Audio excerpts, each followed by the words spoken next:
శ్రీ సచ్చిదానంద సద్గురు సాయినాథ్ మహారాజ్ కి జై. శ్రీ సచ్చిదానంద సద్గురు అలివేలు మంగమ్మ సహిత భరద్వాజ మహారాజ్ కి జై. శ్రీ సచ్చిదానంద సద్గురు నాంపల్లి బాబా మహారాజ్ కి జై. జై సాయి మాస్టర్. ఈరోజు సత్సంగంలోనే నేను దర్శించిన మహాత్ములు అవధూత శ్రీ చివటం అమ్మ గ్రంథాన్ని మనం చదువుకుంటున్నాం. అంటే చివటం అమ్మగారి జీవిత చరిత్ర మనం చదువుకుంటున్నాం. రచయిత్రి శ్రీమతి శారదా వివేక్, కెనడా. ఈవిడి చేత, శారదా వివేక్ గారి చేత మాస్టర్ గారు ఈ గ్రంథాన్ని రచింపజేశారనమాట అండి. అది ఆవిడ రాశారు ఈ గ్రంథాన్ని, మాస్టర్ గారి ఆశీస్సులతో అనమాట. అది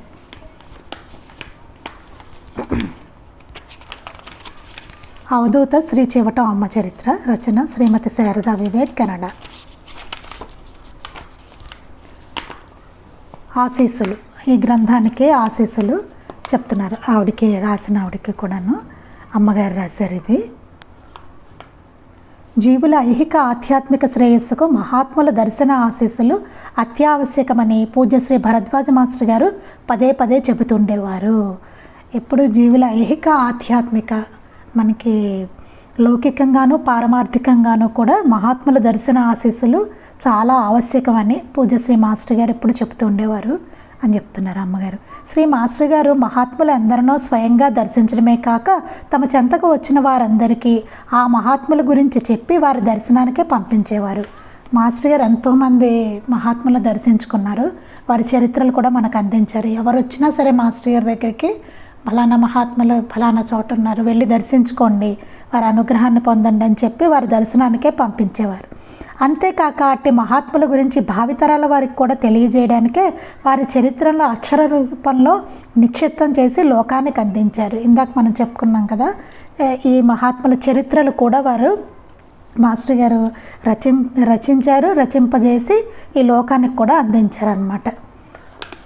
ఆయన రచించిన గ్రంథాలను చదివిన వారందరూ ఆ మహాత్ములను సమాధులను దర్శించి పునీతులవుతున్నారు. ఇప్పటికీ మనం అందరం ఈ గ్రంథాలు చదివి ఆ మహాత్ములను దర్శించుకొని మనం కూడా చాలా ఆనందం పొంది పునీతులవుతున్నాం.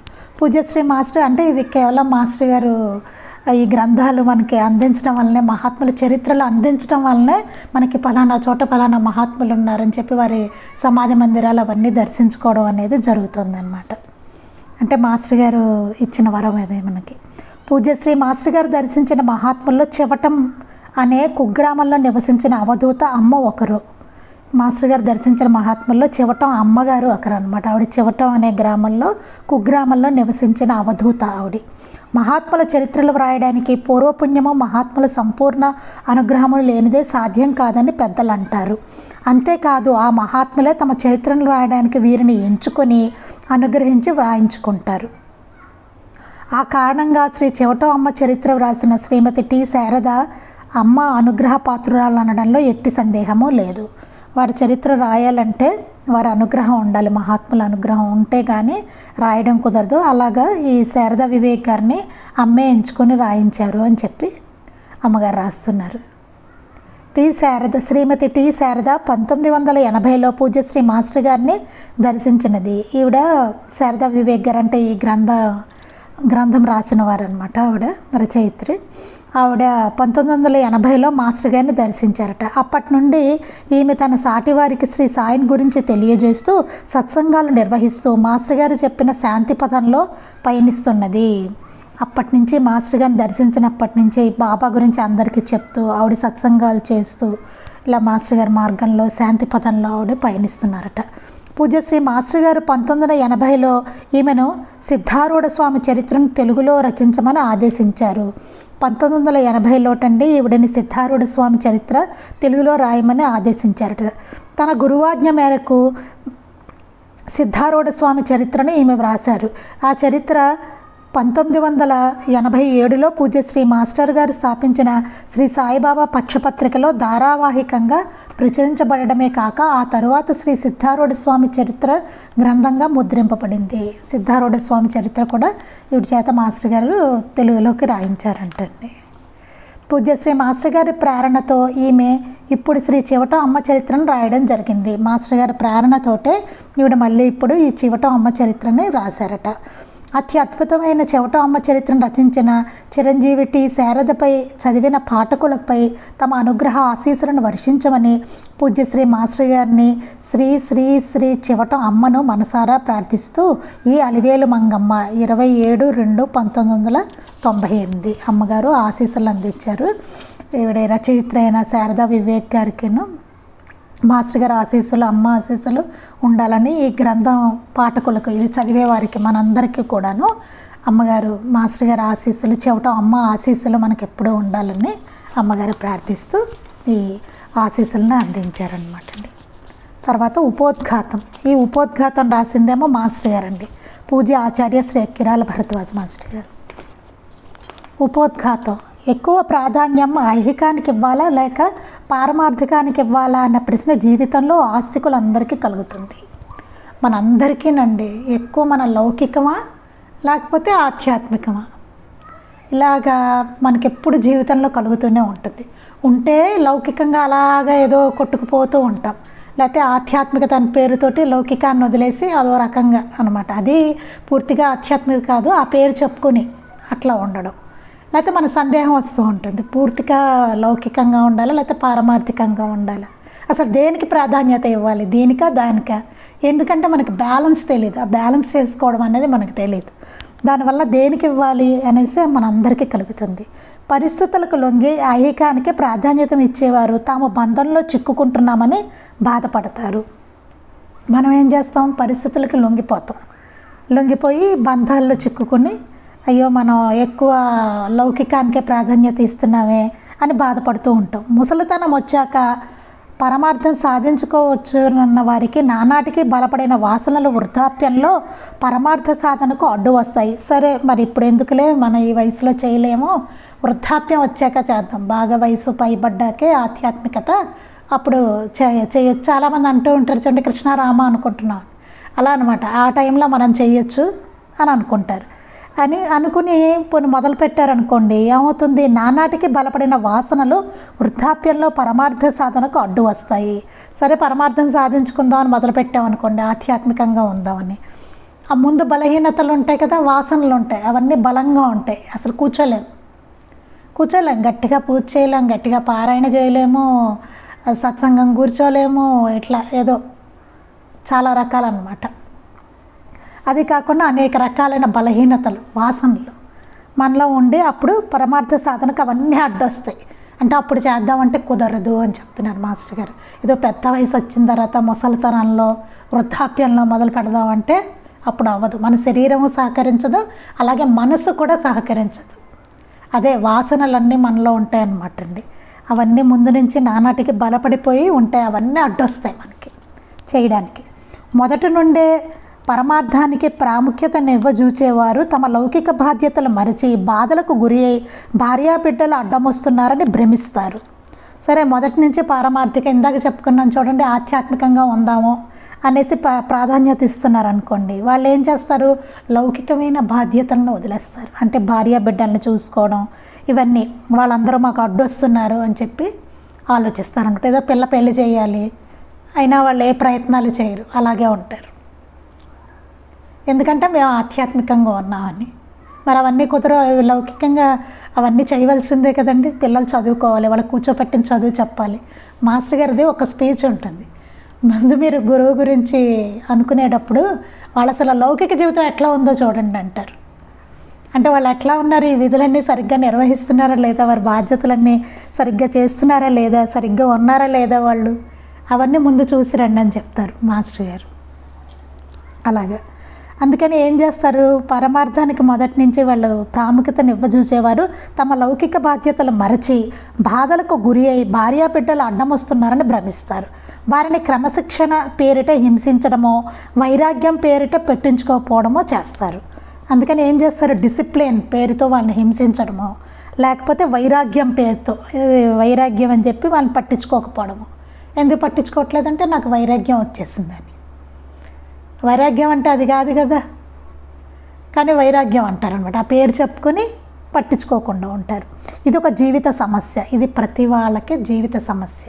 అటు ప్రాధాన్యత ఇచ్చినా అలాగే ఉంటుంది, లౌకికానికి ఇచ్చినా, ఇటు ఆధ్యాత్మికత అంటే దానికి ఒక్కదానికే ప్రాధాన్యత ఇచ్చినా అలాగే ఉంటుంది. ఆ బ్యాలెన్స్ అనేది మనకి లేకపోతే చాలా ప్రమాదం అని చెప్తున్నారు మాస్టర్ గారు అనమాట. ఇది ఒక జీవిత సమస్య, అసలు జీవితానికి ఒక సమస్య అది. అందుకే మనకి మాస్టర్ గారి జీవితం చూస్తే మంచి చక్కటి బ్యాలెన్స్ కనబడుతుంది అన్నిట్లో, రెండు రకాలుగాను, ఇటు ఆధ్యాత్మికంగాను లౌకికంగాను కూడా చక్కగా బ్యాలెన్స్ ఉంటుంది. మనల్ని కూడా అలా ఉంచాలని మాస్టర్ గారు ఎప్పుడు చెప్తారనమాట, అలా ఉండాలి అని చెప్పి. అలా ఉంటాం కూడా మాస్టర్ గారి మార్గంలో పెడితే. అది ప్రతి వ్యక్తి తన బాధ్యతను గుర్తించి సాటివారి శ్రేయస్సుకు తగినట్లు తమ ఇష్టాయిష్టాలకు ధర్మం చేత కట్టుబాటు చేసుకోవాలని సమాజం నిర్బంధిస్తుంది.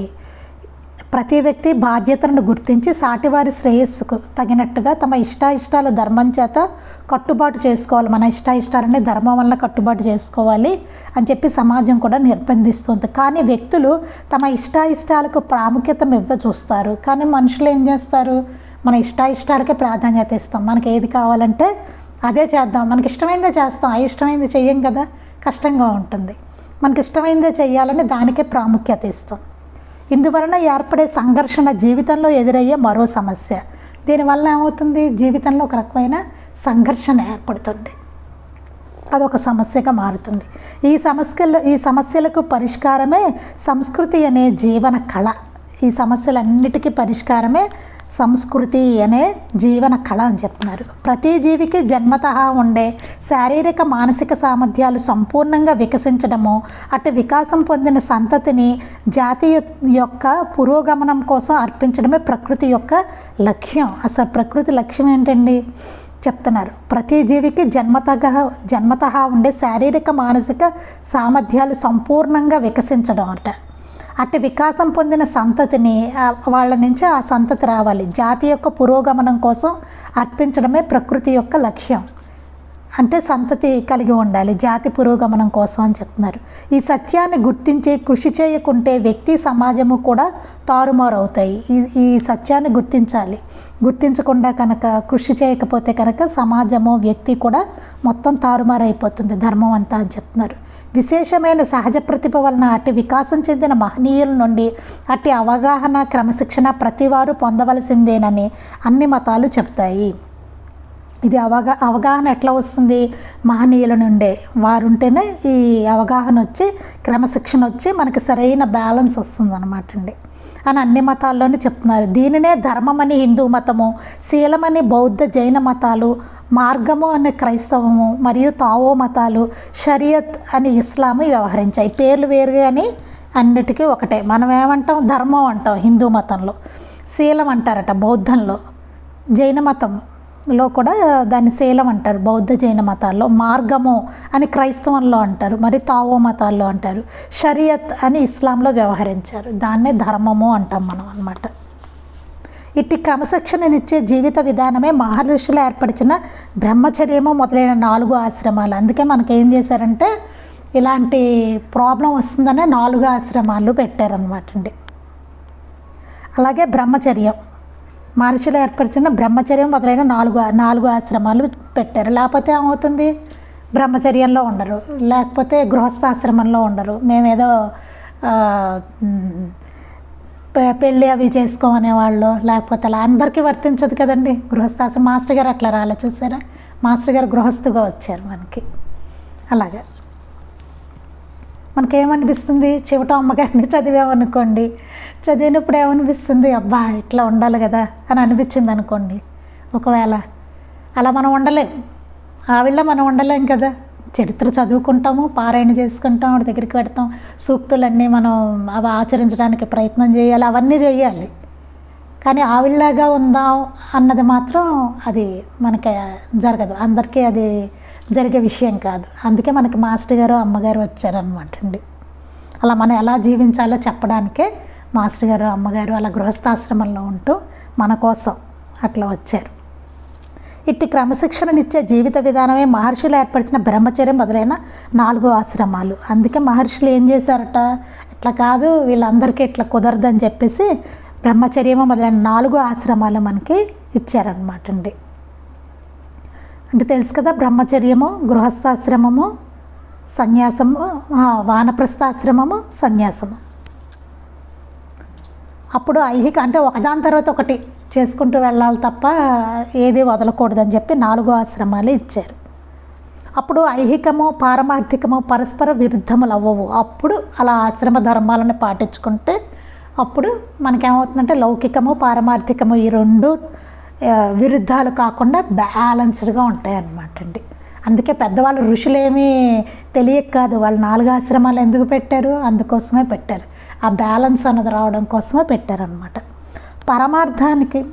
పరమార్థానికి సాధనంగా ఐహిక జీవితాన్ని, జాతి యొక్క ఐహిక జీవితాన్ని ఉత్తమంగా తీర్చిదిద్దగల పంధాగా ఆధ్యాత్మిక జీవితము నిలిచాయి అన్నమాట. పరమార్థానికి సాధనంగా ఐహిక జీవితాన్ని, జాతి యొక్క ఐహిక జీవితాన్ని ఉత్తమంగా తీర్చిదిద్దగల అంటే మనం ఏమవుతుందంటే పారమార్థికత ఉన్నప్పుడు లౌకికం కూడా మనకి ఉత్తమంగా చక్కగా తయారవుతుందండి. అది ఖచ్చితంగా. అందుకే దాన్ని తీర్చిదిద్దగల పందాగా ఆధ్యాత్మిక జీవితము నిలిచాయి. అందుకే చరిత్రలోని ప్రాచీన నాగరికతలన్నీ నశించిన భారతీయ సంస్కృతి మాత్రం ఎన్నో వేల సంవత్సరాల నుండి నిర్దిష్టంగా నిలిచింది. ఎందుకంటే మనకి అది ఎందుకు నిలిచిందంటే మనకి ఈ 4 ఆశ్రమాలు ఋషులు ఏర్పరిచారు. అందువల్ల ఏమవుతుంది, మనకి ఐహిక జీవితాన్ని, జాతి యొక్క ఐహిక జీవితాన్ని ఉత్తమంగా తీర్చిదిద్దగల పందాగా ఆధ్యాత్మిక జీవితం నిలుస్తుంది అన్నమాట. అప్పుడే కుదురుతుంది. అందుకే చరిత్రలోని ప్రాచీన నాగరికతలన్నీ నశించిన భారతీయ సంస్కృతి మాత్రం ఎన్నో వేల సంవత్సరాల నుంచి నిర్దిష్టంగా నిలిచింది. అందుకే మనకేమైంది, ఋషుల పుణ్యం అనే చరిత్రలో మిగతా నాగరికతలని నశించిపోయినా మనది మాత్రం భారతీయ సంస్కృతి మాత్రం ఎన్ని వేల సంవత్సరాల నుంచి నిర్దిష్టంగా అట్లాగా నిలిచింది అంటున్నారు. పూర్ణజ్ఞానులైన గురువు లేక ఆచార్యులను ఆశ్రయించి క్రమశిక్షణ పొందే సాంప్రదాయం శిథిలమయ్యాకనే మన సంస్కృతి యొక్క పతనం ఆరంభమయ్యింది. అసలు మన సంస్కృతి పతనం అనేది ఇప్పుడు అనుకుంటున్నాం కదండి, పతనం అయిపోతుంది, మన సంస్కృతి అంతా పాడైపోతుంది, ఇది అదని. ఎప్పటి నుంచి పాడవుతుంది అది? పూర్ణజ్ఞాన గురువులు లేక ఆచార్యులను ఆశ్రయించి క్రమశిక్షణ పొందే సాంప్రదాయం శిథిలమయ్యాకనే. ఇదివరకు ఏమయ్యేది, పిల్లల్ని తీసుకెళ్ళి గురుకులాల్లో పెట్టేవారు, గురువు గారి దగ్గర పెట్టేవారు. ఆ గురువు గారు చెప్పినట్టే వాళ్ళంతా ట్రైనింగ్ అవుతూ ఉండేవాళ్ళు. అక్కడే వేదాలు చదువుకోవడము అన్నీ వాళ్ళకి క్రమశిక్షణ చక్కగా అన్నీ ఉండేది. వాళ్ళు ఆదేశించిన అమ్మాయిని వివాహం చేసుకునేవాళ్ళు. చక్కగా బాగుండేది, వాళ్ళ లైఫ్ అంతా బ్యాలెన్స్డ్గా ఉండి చక్కగా ఉండేది. ఎప్పుడైతే గురువు లేక ఆచార్యులను ఆశ్రయించడం అనేది శిథిలమైందో, ఆ సాంప్రదాయం గురువు దగ్గరికి వెళ్ళి నేర్చుకొని ఈ గురుకులాలు ఇవన్నీ ఎప్పుడైతే పోయాయో అప్పటి నుంచి మన సాంప్రదాయం, మన సంస్కృతి అంతా పతనం అవడం అనేది ఆరంభమైంది అని చెప్తున్నారు. సమైక్యమైన జ్ఞాన దృష్టికి బదులు వ్యక్తిగతమైన దురాభిమానాల వలన విభిన్న సాంప్రదాయాలు ఏర్పడి మతం పేరిట ఎంతో వినాశకాండ జరిగింది. ఎప్పుడైతే అది మనకి శిథిలం అయిపోయిందో అప్పుడు మతం పేరిట కూడా దురభిప్రాయాలు, వ్యక్తిగతమైన అభిప్రాయాలు ఇవన్నీ, ఇదివరకేంటి జాతి అంతా కలిసి ఉండేవాళ్ళు అనమాట. ఆ కలవడం అనేది పోయింది, సమైక్యత పోయింది, ఆ జ్ఞానం పోయింది. ఆ దృష్టికి బదులు వ్యక్తిగతమైన దురభిమానాలు వచ్చేసాయి, విభిన్న సాంప్రదాయాలు వచ్చేసాయి, ఇష్టం వచ్చిన సాంప్రదాయాలు వచ్చాయి. మతం పేరిట ఎంతో వినాశకాండ జరిగింది, మతం పేరుతో కూడాను వినాశనం అనేది కాండ జరిగింది అంటున్నారు. ఒకే కాలంలో ఎందరు జ్ఞానులైన గురువులున్నా వారి శిష్యుల మధ్య ఎట్టి వైరుధ్యాలు ప్రాచీన కాలంలో రాకపోవడమే ఆశ్చర్యం. ఇదివరకు ఎంతోమంది గురువులు ఉండేవారు, జ్ఞానులు ఉండేవారు, వాళ్ళందరి దగ్గర ఎంతోమంది శిష్యులు ఉండేవారు. కానీ ఎప్పుడు వారి శిష్యుల మధ్య ఎట్టి వైరుధ్యాలు రాలేదు.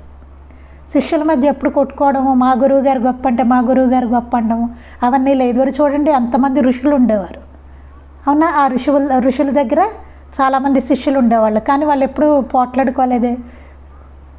ఇలాగ మా గురువు గారు గొప్ప అంటే మా గురువు గారు గొప్పను, లేకపోతే ఏదో మేము గొప్పవాళ్ళం, మేము ఆయన దగ్గర ఉన్నాం కాబట్టి మేము గొప్పవాళ్ళం అన్నాం, ఇట్లాంటివేవో ఏ గొడవలు లేవు వాళ్ళకి. అసలు వైరుధ్యాలు అనేవి లేవు ప్రాచీన కాలంలో, రాకపోవడమే ఆశ్చర్యం. ఒకానొక ఉత్తమ సాంప్రదాయమే ఇందుకు కారణం. అప్పుడు ఎందువలన అది అట్లా ఎందుకు జరిగింది? ఉత్తమమైన సాంప్రదాయం, ఈ గురు సాంప్రదాయం అనేదే కారణం అని చెప్తున్నారు. తేనెటీగా వేరు పువ్వుల నుండి తేనె గ్రహించినట్టు జ్ఞానప్రియుడైన శిష్యుడు కూడా అనేక మంది గురువుల నుండి జ్ఞానం ఆర్జించాలని గురుగీత చెబుతుంది. వారు ఏ గురువు దగ్గరికి వెళ్ళినా వాళ్ళు ఏం చేసేవారు, చక్కగా అక్కడ విద్య నేర్చుకుని వచ్చేవాళ్ళు, ఏ గురువు దగ్గరికి వెళ్ళినా అనమాట. అందువల్ల ఏంటంటే తేడాలు లేకుండా జరిగిపోతూ ఉండేది. తేనెటీగ వేరు వేరు పువ్వుల నుండి తేనె గ్రహించినట్టు జ్ఞానప్రియుడైన శిష్యుడు కూడా అనేక మంది గురువుల నుండి జ్ఞానం ఆర్జించాలని గురుగీత చెప్తుంది. వేరు వేరు పువ్వుల నుంచి తేనెటీగ ఎలాగా తీసుకుంటుందో తేనెను, అలాగా జ్ఞానం కావాలనుకునే జ్ఞానప్రియుడైన శిష్యుడు కూడా అనేక మంది గురువుల నుండి జ్ఞానాన్ని ఆర్జించాలని గురుగీత చెప్తుంది. అది రామాయణం కూడా చూస్తాం కదండి మనం. రామాయణంలో కూడా రాముడు అందరు ఋషుల దగ్గరికి వెళ్ళి ఎట్లా ఆయన జ్ఞానాన్ని ఆర్జించారో కూడా మనం చూసుకోవచ్చు. అది ప్రతి జ్ఞాని తన శిష్యులను ఇతర గురువుల నుండి కూడా జ్ఞానం ఆర్జించాలని ఆదేశించేవారు. ప్రతి జ్ఞాని కూడా ఇతర గురువుల దగ్గరికి వెళ్ళి జ్ఞానాన్ని ఆర్జించాలని చెప్పి ఆదేశించేవారు. వాళ్ళు చెప్పేవారు కూడా, మా దగ్గర అయింది ట్రైనింగ్, వేరే గురువు దగ్గరికి వెళ్ళండి ఇప్పుడు అని చెప్పారు. ఆయన దగ్గరికి వెళ్ళేవారు, అక్కడ విద్య నేర్చుకునేవాళ్ళు. మళ్ళీ వాళ్ళు ఇంకో గురువు దగ్గరికి పంపేవారు, అలా వెళ్ళేవాళ్ళు. అంతేగాని ఇక్కడ పోట్లాడుకోవడాలు ఇట్లాంటివి ఏమీ లేవు. లేకపోతే నేను గొప్ప అని గురువుగారు అనడమో, ఇంకోటి తక్కువడని ఆ గురువుగారు అనడమో, ఇట్లాంటివి ఏమి ఉండేది కాదు. అంత సమైక్యత అంతలా ఉండేవారు. అంటే గురు సాంప్రదాయం అంటే అంత పటిష్టంగా, అంత గట్టిగా అంత బలంగా ఉండేదన్నమాట అండి గురు సాంప్రదాయం. అప్పటి గురువులు కూడా అలా ఉండేవారు, ఈ కాలం గురువుల్లా కాకుండా. ఇప్పుడు ఎంతోమంది మనకి నకిలీ ఆధ్యాత్మికత, నకిలీ గురువులు వచ్చేసి ఎంతో వైషమ్యాలు, ఎంతో గొడవలు అన్నీ వచ్చేసాయి. కారణం ఏంటంటే ఈ నకిలీతనం రావడం వలన. అప్పట్లో ఈ నకిలీతనం లేదు, అంటే చాలా తక్కువ, అంత లేదు నకిలీతనం. ఇప్పుడు ఎక్కువైపోయింది మనకి నకిలీ ఆధ్యాత్మికత, దానివల్ల అనమాట. నిజమైన గురువులు అయితే ఏమి ఉండదు. మరి మా మాస్టర్ గారు మరి ఇంతమంది దగ్గరికి ఎందుకు పంపించారు? మహాత్ముల చరిత్రలో ఆయన రాసి మనల్ని ఎందుకు వెళ్ళమన్నారు? దానికే సమాధానం. తేనెటీగ వేరు వేరు పువ్వుల నుండి తేనె గ్రహించినట్టు జ్ఞానప్రియుడైన శిష్యుడు కూడా అనేక మంది గురువుల నుండి జ్ఞానం ఆర్జించాలని గురుగీత చెబుతుంది.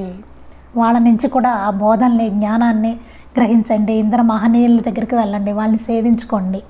మాస్టర్ గారు అందుకే పంపించేవాళ్ళు అందరి దగ్గరికి. మహాత్ముల అందరి దర్శనాలు చేసుకోమని పంపించేవారు.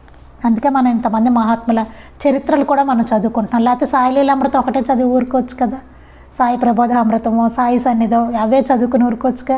చెవటం అమ్మ, చీరాల స్వామి, ఇవన్నీ ఎందుకు మనకి? వెంకయ్య స్వామి, వీళ్ళందరూ ఇంకా ఎంతోమంది, ఎన్నో ఉంటాయి. మనం ముందు ముందు చదువుకుంటాం మహాత్ముల చరిత్రలు. ఎందుకని ఇచ్చారు మాస్టర్ గారు? జ్ఞానం ఆర్జించండి, అక్కడి నుంచి కూడా బోధ తీసుకోండి, అందరు మహనీయులు ఉన్నారు ఇంతమంది అని చెప్పడం అనమాట. అదే గురు సాంప్రదాయం అంటే. గురువు శిష్యులకి మధ్య ఉండవలసింది అది. అది మాస్టర్ గారు మనకి ప్రత్యక్షంగా చక్కగా చేసి చూపించారనమాట అండి. అందుకని జ్ఞానప్రియుడైన శిష్యుడు కూడా అనేక మంది గురువుల నుండి జ్ఞానం ఆర్జించాలని గురుగీత చెప్తుంది. ప్రతి జ్ఞాని తన శిష్యులను ఇతర గురువుల నుండి కూడా జ్ఞానం ఆర్జించాలని ఆదేశించేవారు. శ్రీకృష్ణుడు అర్జునుడిని భగవద్గీతలో అలానే ఆదేశించారు. శ్రీకృష్ణుడు అర్జునుడిని కూడా అలాగే ఆదేశించారంటండి. అర్జునుడిని కూడా వివిధ గురువుల నుండి జ్ఞానాన్ని ఆర్జించమని ఆయన కూడా ఆదేశించారట. రఘువంశానికి గురువైన వశిష్ఠుడు శ్రీరాముడిని విశ్వామిత్రునితో పంపమని దశరథుడిని ఆదేశించాడు. రఘువంశానికి గురువైన వశిష్ఠుడు కూడా రాముడినేమో విశ్వామిత్రుడితో పంపించమని దశరథుడిని ఆదేశించాడు. ఇందాక మనం చెప్పుకున్నాం కదండి, శ్రీరామచంద్రుడు కూడా నేర్చుకున్న గురువుల దగ్గర జ్ఞానాన్ని ఆర్జించారని. వ్యాసుడు శుకుడిని జనక మహారాజు వద్దకు పంపాడు. అలాగే వ్యాసుడు కూడా శుకుడిని జనక మహారాజు వద్దకు పంపాడట. రాముడు అరణ్యంలో ఋషులందరినీ సేవించాడు. అరణ్యానికి వెళ్ళినప్పుడు కూడా ఋషులందరి దగ్గర ఆయన ఎంతో వినయంగా, శ్రీరామచంద్రుడు ఆయన సేవించాడు ఋషుల్ని. భాగవతంలో అవధూత 24 మంది గురువుల నుండి జ్ఞానం ఆర్జించాడు. మనకు ఉంటుంది కదండి, గురు చరిత్రలో వెనకాల ఉంటుంది, అవధూత 24 గురువుల నుండి జ్ఞానం ఆర్జించారు అని చెప్పి. ఇందువలన వేరు వేరు గురువుల రూపాలు, విధానాలు, వేరు జాతులు పువ్వులలాగా స్థూల దృష్టికి భిన్నంగా కనిపించిన వారందరిలో ఉండే జ్ఞానం అనే తేనె ఒక్కటేననే వివేకం శిష్యులకు కలుగుతుంది. అప్పుడు ఏమవుతుంది? రూపాలు ఇట్లా వేరుగా కనబడుతున్నా సరే జ్ఞానం అనేది మాత్రం ఒక్కటే. వివిధ విధానాలు కనిపించవచ్చు, వివిధ రూపాలు కనిపించవచ్చు, కానీ ఏంటి, వేరు జాతుల పువ్వులున్నా అందులోనే తేనె ఒక్కటే కదా. అలాగే జ్ఞానం కూడా ఒక్కటే అని చెప్తున్నారు. అది శిష్యుడికి వివేకం వలన కలుగుతుంది అంటున్నారు. అందుకే పంపిస్తారనమాట అండి. అప్పుడే సాంప్రదాయ భేదాలు, తగువులు ఉండవు. అప్పుడు సాంప్రదాయ భేదాలు ఉండవు, తగువులు ఉండవు. లేకపోతే మాది ఈ సాంప్రదాయం అంటాడు, ఇంకో సాంప్రదాయం అంటాడు. ఒక సాంప్రదాయానికి ఈ గురువుకి ఆ గురువుకి మధ్యన గొడవలు, ఇట్లాంటి గొడవలన్నీ వస్తాయి అన్నమాట. అనోభద్రాహ క్రతవోయంతు విశ్వతః. ఉత్తమమైన భావాలు మాకు అన్ని దిక్కుల నుండి లభించుగాక అన్నదే ఋషుల ప్రార్థన. అన్ని దిక్కుల నుంచి మనకి ఉత్తమమైన భావాలన్నీ, అన్ని దిక్కుల నుంచి మనకి ఉత్తమమైన భావాలు అన్నది లభించాలని చెప్పి, ఎటు చూసినా మనకి మంచి భావాలే రావాలన్నది ఋషుల ప్రార్థన అన్నమాట. అంటే ఎక్కడికి వెళ్ళినా మనం మహనీయుల్ని సేవించుకొని వారి నుంచి చక్కటి జ్ఞానాన్ని మనం పొందాలని. ఇలా అనేక మంది మహనీయుల్ని సేవించగలగాలంటే మొదట ఈ సూత్రం ఎంత ప్రాశస్త్యమైనదో తెలిసి దాని పట్ల అత్యంత శ్రద్ధ కలగాలి. ముందు మనం అలా మహనీయుల్ని సేవించాలంటే మొదట ఆ సూత్రం ఎంత గొప్పదో అని తెలుసుకుని ముందు దాని మీద మనకి శ్రద్ధ కలగాలట. తరువాత పూర్ణులైన మహనీయులు ఎలా ఉంటారో తెలుసుకోగలగాలి. తర్వాత ఏమో పూర్ణులు ఎట్లా ఉంటారన్నది మనకి తెలియాలి. మనకి ఎట్లా తెలుస్తుందండి పూర్ణులు అవునో కాదు?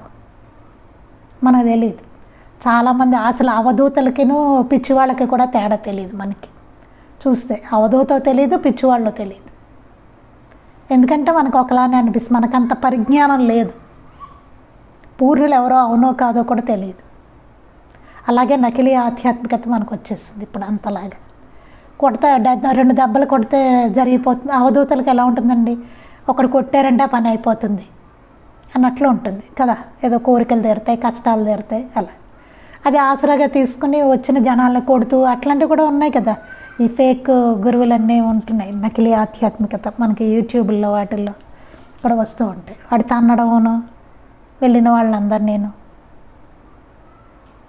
ఏంటంటే మీ కష్టం తీరిపోతుంది అని కొడితే అంటాడు వాడు. లేకపోతే డబ్బులు తీసుకోవడం వాళ్ళ దగ్గర ఎంత ఉంటే అంత. ఇలా రకరకాలన్నమాట అండి, ఒకటి కాదు. ఆధ్యాత్మ విద్యపై అందుకని పూర్ణులు ఎలా ఉంటారో తెలుసుకోవాలి. తెలుసుకోకుండా పూర్ణులు ఎలా ఉంటారో తెలుసుకోకుండా కనిపించిన వాళ్ళందరి దగ్గరికి వెళ్ళి తల తాకట్టు పెట్టకూడదు. లేకుంటే ఆధ్యాత్మ విద్యపై ఆశలో మహనీయులమని చెప్పుకునే ప్రతి వారిని నమ్మి సేవించి అన్ని విధాలా పక్కదారి పట్టే ప్రమాదం ఉంటుంది. అదే చెప్తున్నారు ఇప్పుడు. లేకపోతే ఏమవుతుందండి, ఆధ్యాత్మిక విద్యపై ఆశతో ఏదో ఆధ్యాత్మికత స్పిరిచువాలిటీ వెళ్తే మంచిది వాళ్ళ దగ్గరికి అనేతో మహనీయులను చెప్పుకునే, ఎవరో మహనీయుడండి ఆయన అని చెప్తారు, మహాత్ముడండి ఆయన. అవునో కాదో మనకు ఎట్లా తెలుసు? ఎవరో అన్నారు, పక్కింటి వాళ్ళు అన్నారు ఫలానా ఆయన మహాత్ముడు అని. అవునా కాదా చూసుకోవాలి, వెళ్ళిపోకూడదు. నేను చెప్పినా సరేనండి. ఎవరినో చూపించి మహాత్ముడండి అన్నాను అనుకోండి, అవునా కాదా చూసుకోవాలి. ఎవరిచ్చారు సర్టిఫికెట్ మహాత్ముడని? నేను ఇచ్చానా? అది కరెక్టా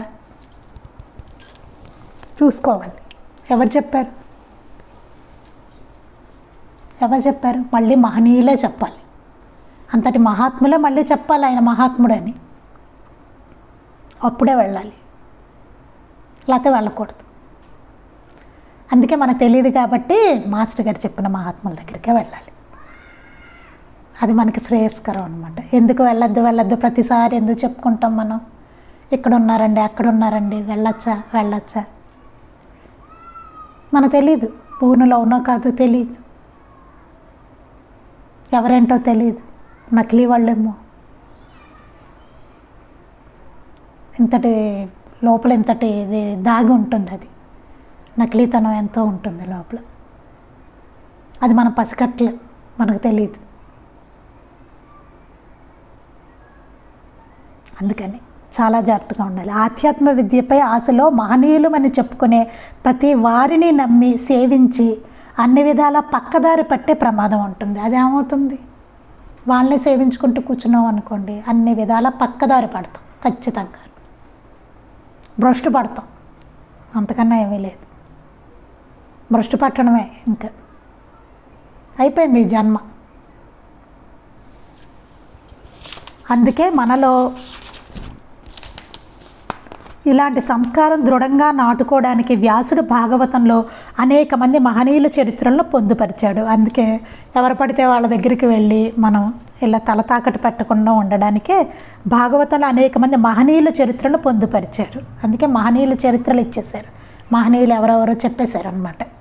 అది ఏమవుతుంది, శ్రేయస్కరం. ఫలానా వాళ్ళు మహనీయులు అని ఉందనుకోండి, శ్రేయస్కరం మనకప్పుడు.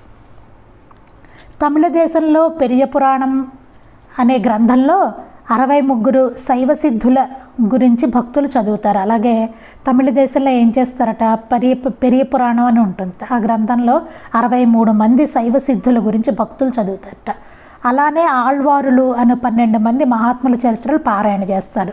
ఆళ్వారులను వినే ఉంటారు కదండి, అది 12 మంది మహాత్ములు, 12 మంది మహాత్ములు ఉంటారట ఆళ్వారులు. వారి చరిత్రలు పారాయణ చేస్తారట. మహనీయుల మరణానికి అతీతులు గనక వారి చరిత్ర భక్తితో పారాయణ చేసేవారికి వారి అనుగ్రహం కూడా నేటికి లభిస్తుంది. మహనీయులు మరణానికి అతీతులు, వాళ్ళకి మరణం అనేది ఉండదు, దానికి అతీతులు మరణానికి.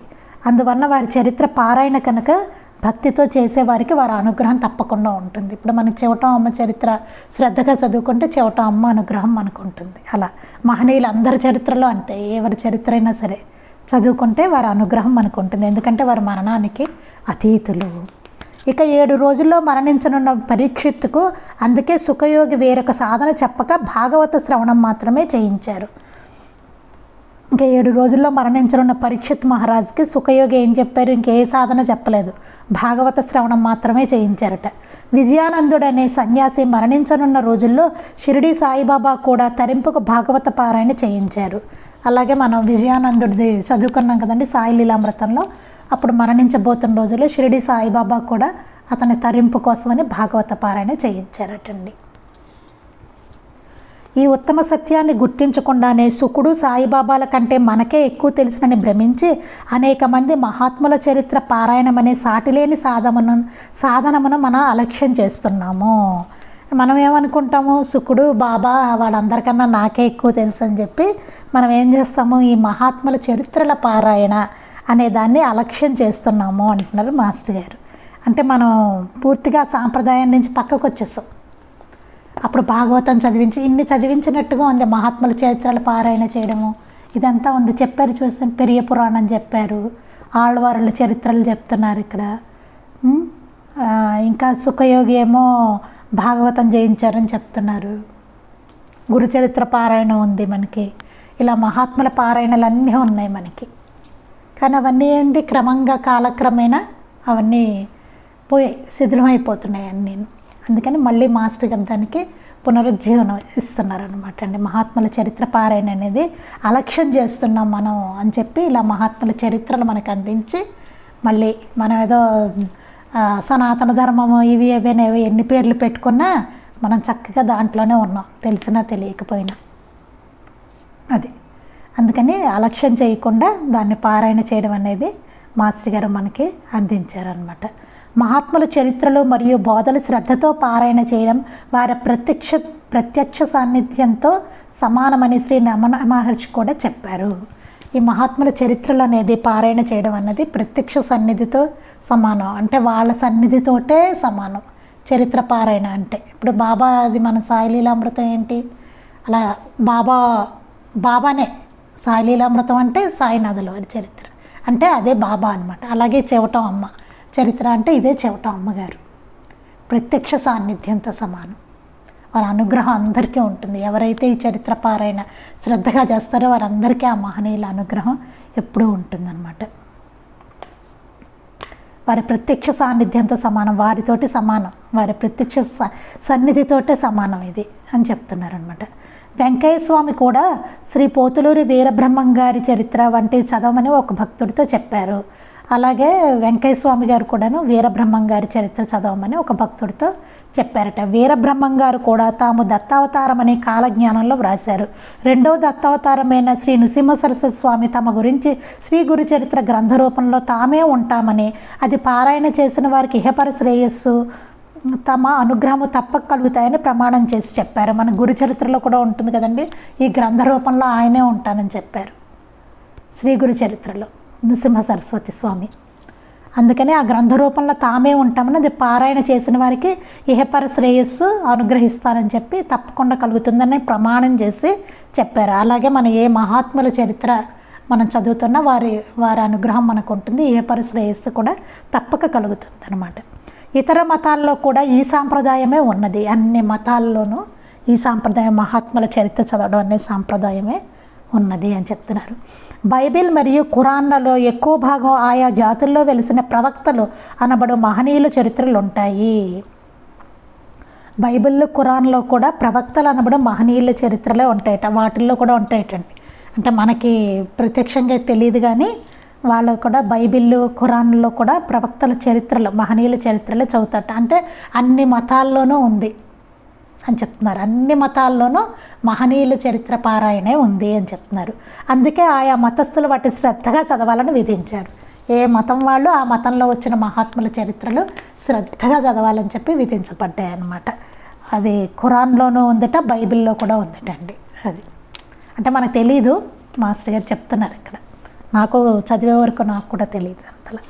అంటే అన్ని మతాల్లోనూ మహాత్ముల చరిత్ర పారాయణ ఉందన్నమాట అండి. అదే విధించారు అన్ని మతాల్లోనూ. అది ఇంకా ఏం చెప్పారో మాస్టర్ గారు మనం రేపు చదువుకుందాం. శ్రీ సచ్చిదానంద సద్గురు సాయినాథ్ మహారాజ్ కీ జై. శ్రీ సచ్చిదానంద సద్గురు అలివేలు మంగమ్మ సహిత భరద్వాజ మహారాజ్ కీ జై. శ్రీ సచ్చిదానంద సద్గురు నాంపల్లి బాబా మహారాజ్ కీ జై. గురుదేవ దత్త అవధూత చింతన. లోకా సమస్తాః సుఖినో భవంతు. లోకా సమస్తాః సుఖినో భవంతు. లోకా సమస్తాః సుఖినో భవంతు. జై సాయి మాస్టర్.